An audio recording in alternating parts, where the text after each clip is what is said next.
تبعهم بإحسان إلى يوم الدين وبعد فأعوذ بالله من الشيطان الرجيم إن الله لا يغير ما بقوم حتى يغيروا ما بأنفسهم وقال النبي صلى الله عليه وسلم ما من رجل يكون في قوم يعمل فيهم بالمعاصي يقدرون على أن يغيروا عليه فلا يغيروا إلا أصابهم الله بعذاب من قبل أن يموتوا আজকের সভার সভাপতি মহাশয়, উলামায়ে কেরাম, অতিথিবৃন্দ, আমার সম্মুখে উপস্থিত ইসলাম দরদি ভ্রাতৃবৃন্দ, পর্দার আড়ালের মা ও ভগ্নীগণ, সমস্ত স্তুতি আরাধনা উপাসনা সেই মহান নিয়ন্তা আল্লাহ রাব্বুল আলামিনের জন্যে, যিনি আল্লাহ তাআলা আমাদের প্রোগ্রামকে অদ্যাবধি সুষ্ঠু এবং শৃঙ্খলাবদ্ধভাবে পরিচালনা করছেন। সকলেই বলি আলহামদুলিল্লাহ। তারপরে পরেই শত সহস্র শান্তির ধারা বিবর্ষিত হোক নবীর শিরোমণি করুণার মুক্ত প্রতীক দয়াল বিশেষ নবী মুহাম্মদ সাল্লাল্লাহু আলাইহি ওয়াসাল্লাম বলে আল্লাহুম্মা সাল্লি আলাই আল্লাহুম্মা বারিক আলাই। আমি বেশিক্ষণ বক্তব্য রাখবো না। আপনাদের সম্মুখে আপনাদের আন্তর্জাতিক বক্তা ব্রাদার রাহুল হোসেন রুহুল আমিন ভাই এসে গিয়েছেন। আমি তাকে 1.5 ঘন্টা দিতাম সময়, তার শারীরিক অসুস্থতার কারণে 9টার সময় উঠাবো ইনশাআল্লাহ। 1 ঘন্টা বক্তব্য রাখবেন 10টা পর্যন্ত। আমি শুধুমাত্র কয়েকটি কথা বলতে চাচ্ছি। সেটা হচ্ছে আল্লাহ তাআলা বলছেন সূরাতুর রা'দ সূরা নম্বর 13 আয়াত নম্বর 11, ইন্নাল্লাহা লা ইউগাইয়িরু মা বিকওমিন হাত্তা ইউগাইয়িরু মা বিআনফুসিহিম। নিশ্চয় আল্লাহ তাআলা কোনো জাতিকে, কোনো গোষ্ঠীকে, কোনো লোককে পরিবর্তন করেন না, চেঞ্জ করেন না। কেউ যদি কাফের থাকে আল্লাহ তাকে চেঞ্জ করেন না, কেউ যদি মুমিন থাকে আল্লাহ তাকে কাফের করেন না। ইন্নাল্লাহা লা ইউগাইয়িরু মা বিকওমিন, আল্লাহ কোনো জাতিকে, কোনো গোষ্ঠীকে, কোনো দলকে পরিবর্তন করেন না, চেঞ্জ করেন না। হাত্তা ইউগাইয়িরু মা বিআনফুসিহিম, যতক্ষণ পর্যন্ত তারা নিজেরাই নিজে পরিবর্তন না হয়ে যায়। উক্ত আয়াত দ্বারা প্রমাণিত হচ্ছে আমাদের নিজেদেরকেই পরিবর্তন হতে হবে, নতুবা আমাদের পরিত্রাণ নেই। আজকে গোটা বিশ্ব জুড়ে আমরা মুসলিমরা লাঞ্ছিত অপমানিত হচ্ছি, মার খাচ্ছি অমুসলিমদের হাতে। গোটা বিশ্ব জুড়ে মুসলিমরা এত সংখ্যক হওয়ার পরেও মার খাচ্ছি। এর কারণটা কি?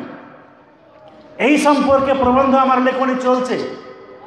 একটা লেখনী চলছে ইসলাম বনাম সন্ত্রাসবাদ এই সম্পর্কে, আর একটা চলছে গোটা বিশ্বজুড়ে মুসলিমরা আজকে নির্যাতিত কেন। আমরা আজকে নির্যাতিত এর অন্যতম কারণ আমি দেখতে পেয়েছি, বিশেষ করে পবিত্র কোরআন সূরাতুল বাকারা সূরা নম্বর 2 আয়াত নম্বর 85। আল্লাহ তাআলা বলছেন আফাতুমিনুনা বিবাযিল কিতাব ওয়া তাকফুরুনা বিবায, তোমরা কি কোরআনের কিছুটা মানবে এবং কিছুটা অস্বীকার করবে? কোরআনের কিছুটা মানবে এবং কিছুটা ছেড়ে দেবে? এটাই যদি হয় তাহলে তারা যারা এরকম করে, অর্থাৎ কিছুটা মানে আর কিছুটা ছেড়ে দেয়, পুরোপুরি কোরআন মানে না, ইসলামের বিধিবিধান পূর্ণাঙ্গভাবে বাস্তবায়ন করে না, আল্লাহ তাআলা বলছেন এরা পার্থিব জগতে, দুনিয়াতে লাঞ্ছিত অপমানিত হবে, নিগৃহীত, পদদলিত, ঘৃণিত, পদচ্যুত হবে, বিড়ম্বিত হবে, মার খাবে, বিভিন্ন রকমভাবে অত্যাচারিত হবে। আর মহাপ্রলয় দিবসে, আখিরাতে অর্থাৎ কিয়ামত দিবসে কঠোরতম শাস্তি, কঠিন শাস্তির দিকে তারা নিক্ষিপ্ত হবে, ধাবিত হবে।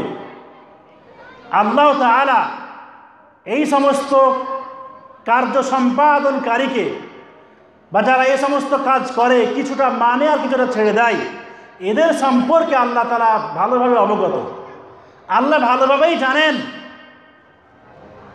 রাসূলুল্লাহ সাল্লাল্লাহু আলাইহি ওয়াসাল্লাম বলছেন, একটি হাদিস মিরকাতুল মাফাতি, হাদিস নম্বর 5140, বিভিন্ন হাদিস গ্রন্থে হাদিসটি এসেছে, এর সনদ হচ্ছে হাসান, গ্রহণযোগ্য। রাসূলুল্লাহ সাল্লাল্লাহু আলাইহি ওয়াসাল্লাম বলছেন, লা তা'মুরুন্না বিল মা'রুফ ওয়া লা তানহাউন্না আনিল মুনকার, তোমরা অবশ্যই ভালো কাজের আদেশ করবে। ভালো কাজ যেটা উপকারী কাজ, কল্যাণমূলক কাজ, সেই কাজের আদেশ করবে, হুকুম করবে। ওয়া লা তানহাউন্না আনিল মুনকার, এবং তোমরা অন্যায় কাজ থেকে, খারাপ কাজ থেকে, অশ্লীল কাজ থেকে বাধা প্রদান করবে। আও লিয়ুসাল্লিতান্না আল্লাহু আলাইকুম শিরারাকুম, যদি তোমরা এটা না করো, ভালো কাজ অর্থাৎ ভালো উপদেশ যদি তোমরা না দাও, ভালো পথের দিকে মানুষকে যদি আহ্বান না করো, আর অন্যায় কাজ থেকে যদি বাধা প্রদান না করো, অন্যায় কাজ, অশ্লীলতা, বেদাত, শিরক, এ সমস্ত কাজ থেকে যদি তোমরা বাধা প্রদান না করো, আল্লাহ তাআলা তোমাদের ওপরে কি করবেন? খারাপ, ফালতু, অহেতুক, অশ্লীল এবং অসভ্য, বর্বর, বেয়াদব, অত্যাচারী শাসক নিযুক্ত করে দেবেন। অত্যাচারী শাসক নিযুক্ত করে দেবেন। তোমরা যদি অন্যায় কাজ থেকে মানুষকে বাধা না দাও, তাহলে অত্যাচারী শাসক, জালিম শাসক তোমাদের উপর নিযুক্ত করে দেবেন।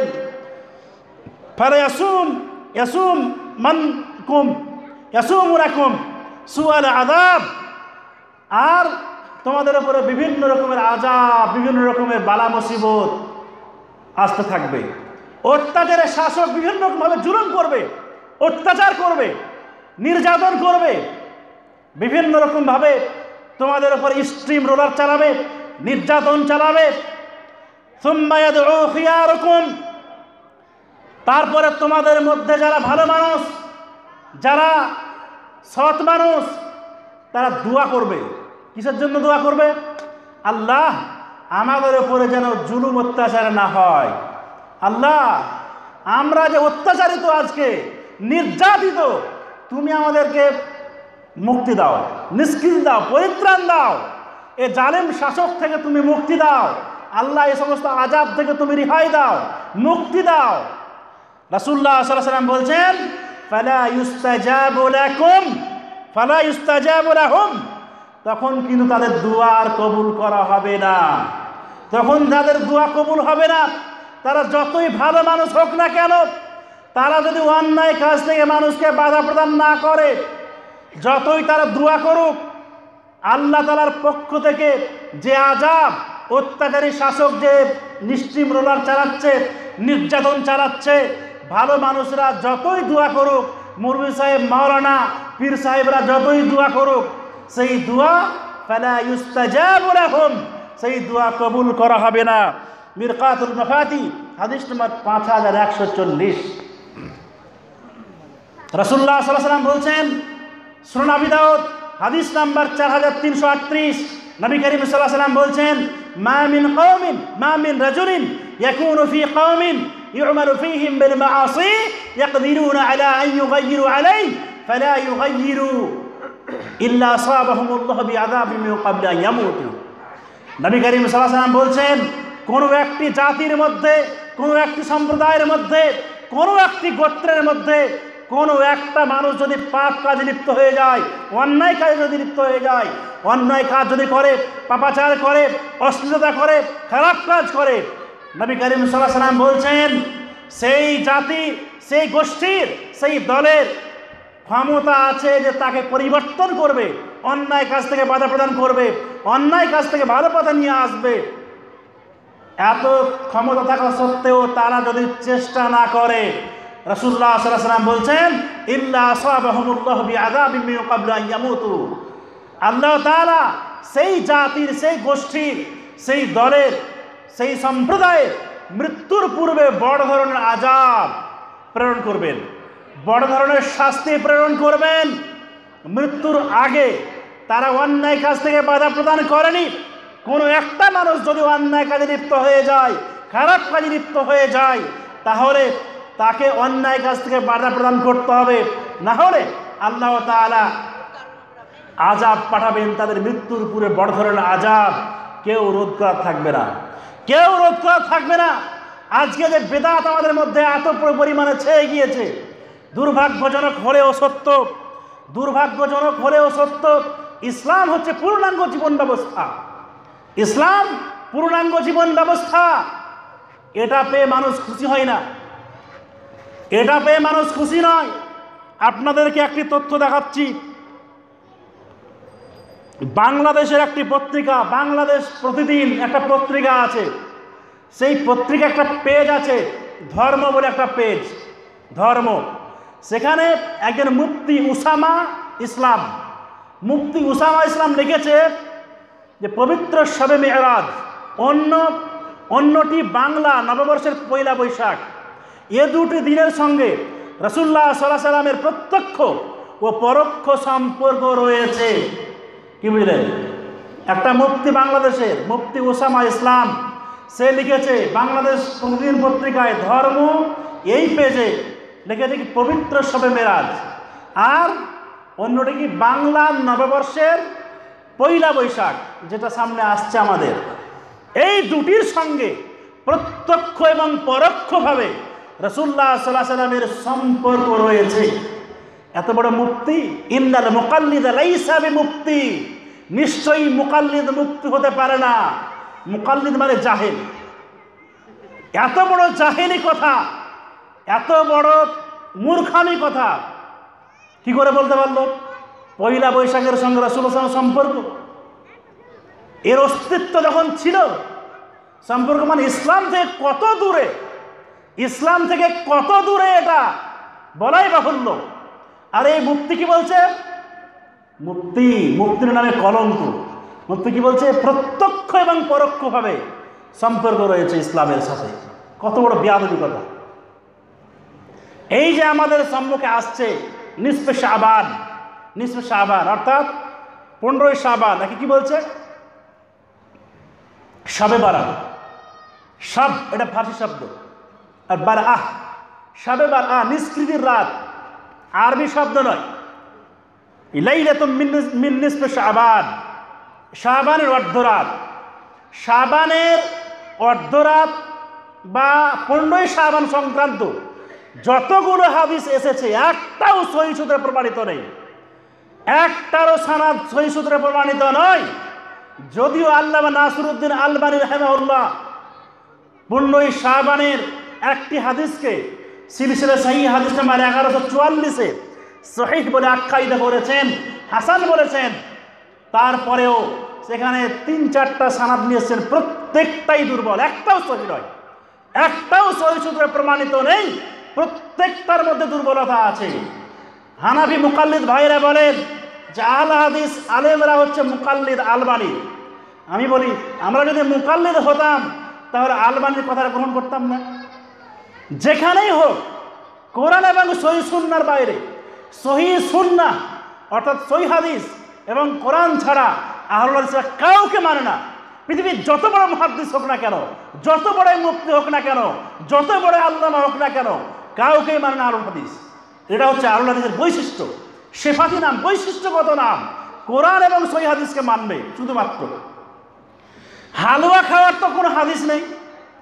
ফজিলত সংক্রান্ত অনেক হাদিস আছে, আল্লাহ তাআলা সমস্ত সৃষ্টিকুলকে ক্ষমা করে দেন, ইয়াগফিরু লিজামিই খালকিহি, সমস্ত সৃষ্টিকুলকে ক্ষমা করেন, কিন্তু ইল্লা লিমুশরিকিন আও মুশাহিনিন, কিন্তু মুশরিক এবং হিংসা বা বিদ্বেষ পরায়ণ ব্যক্তি ছাড়া আল্লাহ সমস্ত সৃষ্টিকুলকে ক্ষমা করে দেন। এখানে তো হালুয়ার কথা এলো না, হালুয়া রুটিটা এলো কোথা থেকে? হালুয়া কেন খায়? ওই যে 15ই শাবানে ওরা বলে যে নবী সাল্লাল্লাহু আলাইহি সাল্লামের উহুদের ময়দানে কি হয়েছিল? দাঁত ভেঙেছিল, দাঁত ভেঙেছিল না উহুদের ময়দানে? ওই জন্য কী নবী করিম সাল্লাল্লাহু আলাইহি সাল্লাম নাকি নরম একটু খাবার খেয়েছিলেন। নবী করিম সাল্লাল্লাহু আলাইহি সাল্লাম নাকি নরম একটা খাবার খেয়েছিলেন। উহুদের মাঠে দন্ত মুবারক দাঁত ভেঙে যাওয়ার ফলে, শহীদ হওয়ার ফলে তিনি নাকি খাবার খেয়েছিলেন হালুয়া বা নরম খাবার। হালুয়া বলে এখানে কোনো কথা না, নরম খাবার খেয়েছিলেন। তো দাঁত ভেঙেছিল তার জন্যই। আর উহুদের যুদ্ধ হয়েছিল রমাজান মাসের পরে, শাওয়াল মাসে। আর শাবান মাস হচ্ছে রমাজানের আগের মাস, বুঝতে পেরেছেন? শাওয়াল এটা হচ্ছে রমাজানের পরের মাস, আর শাবান এটা হচ্ছে রমাজানের আগের মাস। তুমি যে হালুয়া রুটি খাচ্ছ এটা ঐতিহাসিকভাবেও ভুল প্রমাণিত, ঐতিহাসিকভাবেও ভুল প্রমাণিত। মারে ঘুটনা ফুটে সার, হাঁটুতে মারছে তো মাথা ফুটছে, হাঁটুতে মারছে তো মাথা ফুটছে। দাঁত ভেঙেছিল শাওয়াল মাসে, রমাজানের পরে, উহুদের যুদ্ধ হয়েছিল। আর তুমি খাচ্ছ কখন? 2 মাস আগে, রমাজানের আগের মাস শাবান, এ দেখাচ্ছে এক। দ্বিতীয় নাম্বার হচ্ছে, তোমার যদি নরম খাবার অত শখ থাকে, তুমি দাঁতগুলো ভাঙো আগে, দাঁতগুলো ভেঙে খাও। দাঁতগুলো কেন ভাঙছো না? তোমার কি শক্ত খাবার খাওয়ার শক্তি নেই? এটা তো রাসূলুল্লাহ সাল্লাল্লাহু আলাইহি ওয়াসাল্লামের উপহাস। একজন ব্যক্তির পা ল্যাংড়া আছে, হাঁটতে পারছে না ঠিকঠাক, ও খড়িয়ে হাঁটছে। তো আমিও যদি ওর মহব্বতে কি করি, ল্যাংড়া হাঁটি, খড়িয়ে হাঁটি, তাহলে ওই ব্যক্তি রাগ করবে না? কি বলছেন? ও রাগ করবে না, খুশি হবে?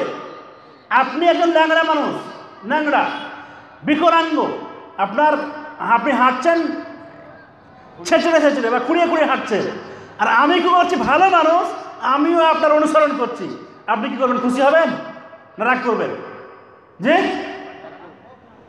নবী সাল্লাল্লাহু আলাইহি ওয়াসাল্লাম দাঁত ভেঙেছিল, তোমার দাঁত কি ভেঙেছে? তুমি দাঁত ভেঙে খাও হালুয়া। তোমার যদি শখ থাকে তুমি দাঁত ভাঙা ভেঙে খাও, সেটা করবে না। অতই নবী করিম সাল্লাল্লাহু আলাইহি ওয়াসাল্লামের আশিকে রাসূল বলে, আশিকে রাসূল। অতই যদি তুমি মুহাব্বতে রাসূল হলে, রাসূলুল্লাহ সাল্লাল্লাহু আলাইহি ওয়াসাল্লামকে ভালোবাসলে, তাহলে রাসূলুল্লাহ সাল্লাল্লাহু আলাইহি ওয়াসাল্লামের যে অনুসরণ রয়েছে সেটা তো কিছুই পাওয়া যায় না তোমার মধ্যে। তুমি 5 ওয়াক্তের সালাত আদায় করো না, তোমার দাড়ি নেই, তুমি বিড়ি খোর, তুমি গোল খোর, জর্দা খোর বলবি, হ্যাঁ? তারপরে বলছে কি, আমি অনেক ভালো কাজ করছি, রাসূলুল্লাহ সাল্লাল্লাহু আলাইহি ওয়াসাল্লামকে ভালোবাসি। আহলে হাদিসরা ভালোবাসে না।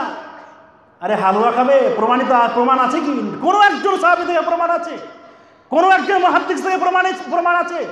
কোনো একজন তাবেঈ থেকে প্রমাণ আছে? যে জিনিস প্রমাণ নেই সেটা আমল হয় কি করে? প্রমাণ ছাড়া কোনো কথা গ্রহণযোগ্য নয়, কোনো আমল গ্রহণযোগ্য নয়। প্রমাণহীন আমল একেবারেই অস্তিত্বহীন, এর কোনো অস্তিত্ব নেই। আমি যেটা আপনাদের বলছিলাম যে আজকে ধর্মের নামে যা চলছে, একটা বিষয় ভালোভাবে জেনে নিন। ইমাম মালিক রাহিমাহুল্লাহ বিখ্যাত একজন মুহাদ্দিস। পৃথিবীতে যত হাদিস গ্রন্থ এসেছে, বুখারী, মুসলিম, আবু দাউদ, তিরমিজি, নাসাঈ, ইবনে মাজাহ, দারিমি, দারাকুতনি, বাইহাকী, মুস্তাদরাক হাকিম, সহিহ ইবনে হিব্বান, সহিহ ইবনে খুজাইমা এবং মুসনাদ আহমদ, যত হাদিস আছে, সমস্ত হাদিস গ্রন্থ যত আছে পৃথিবীতে, সব থেকে সর্বপ্রথম হাদিস গ্রন্থ লিখিত হয়েছিল মুয়াত্তা ইমাম মালিক। ইমাম মালিক আল মাদানী, মালিক বিন আনাস আল মাদানী রাহিমাহুল্লাহ, তিনি হাদিস গ্রন্থ লেখেন সর্বপ্রথম মুয়াত্তা ইমাম মালিক। মুয়াত্তা ইমাম মালিকের প্রণেতা ইমাম মালিক রাহিমাহুল্লাহ বলছেন, মান ইবতাদা ফিল ইসলামি বিদআতান ইয়ারাহা হাসানাহ ওয়া যাআমা ফাকাদ যাআমা আন্না মুহাম্মাদান খানা রিসালাহ। যে ব্যক্তি ইসলামে বেদাত করলো, নতুন কিছু আবিষ্কার করলো, নতুন কোনো আমল করলো, আর সেটাকে ভালো মনে করলো, মানে নবী করিম সাল্লাল্লাহু আলাইহি ওয়াসাল্লাম থেকে কোনো প্রমাণ নেই, না করেছেন কোনো সাহাবী। আর যে ব্যক্তি বেদাত করলো আর সেটাকে ভালো মনে করলো, নবী করিম সাল্লাল্লাহু আলাইহি ওয়াসাল্লামের আমল নেই, প্রমাণ নেই, তারপরেও যদি কেউ বেদাতি কাজ করে, অন্যায় কাজ করে, নবী করিম সাল্লাল্লাহু আলাইহি ওয়াসাল্লাম যে কাজ করেননি সেটাকেও যদি করে, ইমাম মালিক রাহিমাহুল্লাহ বলেছেন ফাকাদ যাআমা, সে ব্যক্তি ধারণা করলো, আন্না মুহাম্মাদান, নিশ্চয়ই মুহাম্মদ সাল্লাল্লাহু আলাইহি ওয়াসাল্লাম খানা রিসালাহ, রিসালাতের সঙ্গে খেয়ানত করেছেন। নাউযুবিল্লাহি মিন যালিক, রিসালাতের সঙ্গে খেয়ানত করেছেন।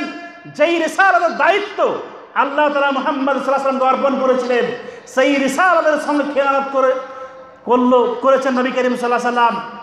এটা কেউ যদি ধারণা করে যে আমি আমল করছি আর এটা খুব ভালো আমল, নবী করিম সাল্লাল্লাহু আলাইহি ওয়াসাল্লাম এটা করেননি, তাহলে কি করলো? সে খেয়ানত করলো, খেয়ানত করলো। কারণ আল্লাহ তাআলা বলছেন পবিত্র কোরআন সূরাতুল মাইদা 5 আয়াত নম্বর 3, আল ইয়াউমা আকমালতু লাকুম দীনাকুম, আজকে ইসলামকে তোমাদের জন্য পূর্ণাঙ্গ করে দিলাম, কমপ্লিট করে দিলাম, কমপ্লিট কোড অফ লাইফ। ইসলাম হচ্ছে পূর্ণাঙ্গ জীবন ব্যবস্থা।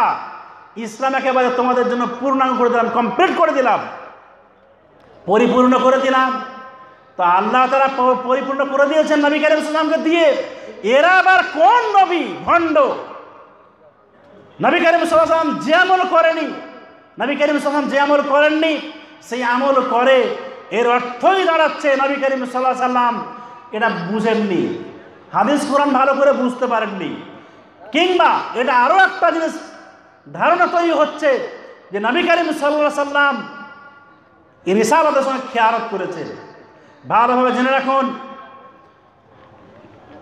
সুফিয়ান সাউরি একটা কথা বলেছেন, আল বিদআতু আহাব্বু ইলা ইবলিস মিনাল মা'সিয়াহ ওয়াল মা'সিয়াতু ইউতাবু মিনহা ওয়াল বিদআতু লা ইউতাবু মিনহা।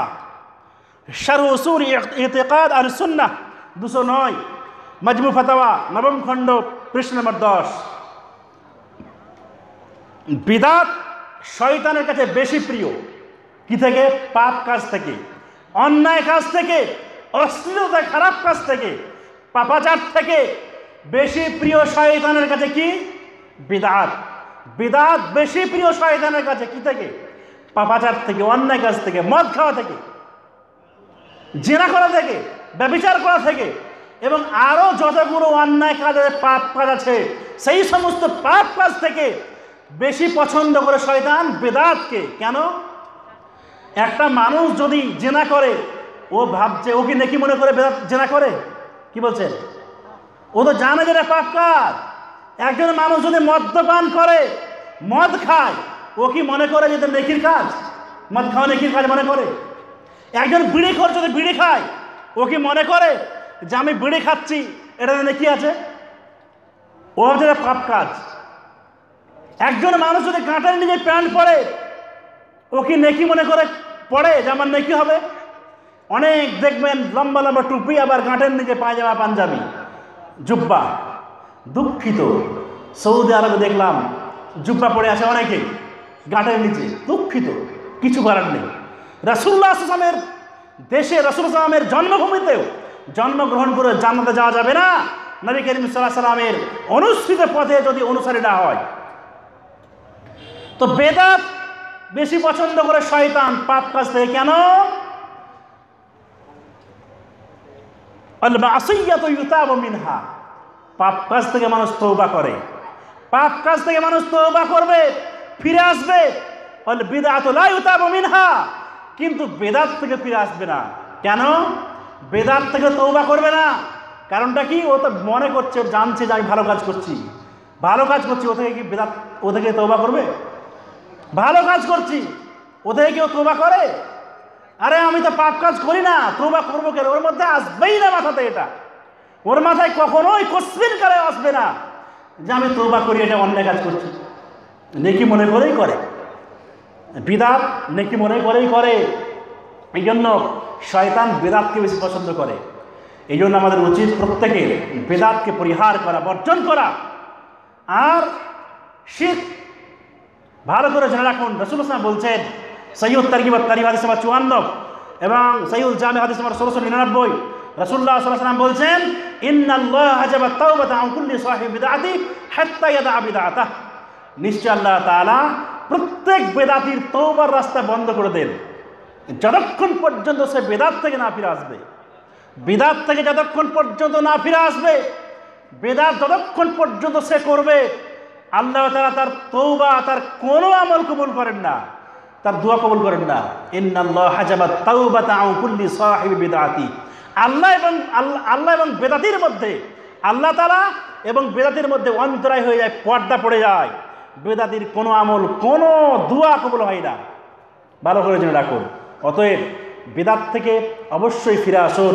কুল্লু বিদাতুন দালালাহ, সহিহ মুসলিম হাদিস নাম্বার 867। প্রত্যেক বিদাত হচ্ছে ভ্রষ্টতা, প্রত্যেক বিদাত হচ্ছে ভ্রষ্টতা। সুতরাং বিদাত থেকে আমাদের ফিরে আসতে হবে। বিদাত শয়তান খুব পছন্দ করে, অন্যায় কাজ থেকে, পাপ কাজ থেকে। আল্লাহ তাআলা আমাদের প্রত্যেককে যেন অন্যায় কাজ, পাপাচার থেকে ফিরিয়ে নিয়ে আসেন। অকুল্ল বিদাতুন দালালা অকুল্ল দালালাতিন ফিন্নার। আর প্রত্যেক ভ্রষ্টতা জাহান্নামে নিয়ে যাবে। সুতরাং বিদাত করলে ভ্রষ্টতা হবে, ভ্রষ্ট হয়ে যাব, গুমরাহ হয়ে যাব। আর গুমরাহ হলে তো জাহান্নাম, কোনো কিছু করার নেই। সুতরাং আল্লাহ তাআলা আমাদের প্রত্যেককেই বিদাত বর্জন করার এবং শিরক পরিহার করার তৌফিক দান করুন। আল্লাহুম্মা আমিন। আল্লাহ তাআলা আমাদের পূর্বের সমস্ত গুনাহসমূহ মোচন করে দিন। আল্লাহুম্মা আমিন। আকুলু কাওলি হাযা আস্তাগফিরুল্লাহ লি ওয়া লাকুম ওয়া লিসাইরিল মুসলিমিন। আসসালামু আলাইকুম ওয়া রাহমাতুল্লাহি ওয়া বারাকাতুহু। এখন আপনাদের সম্মুখে আসছেন ব্রাদার রাহুল ভাই। ব্রাদার রাহুল ভাই, বুঝতে পারছেন? ব্রাদার একবার ইংলিশে বললাম আর বাংলাতে বলছি ভাই, মানে ডবল ভাই।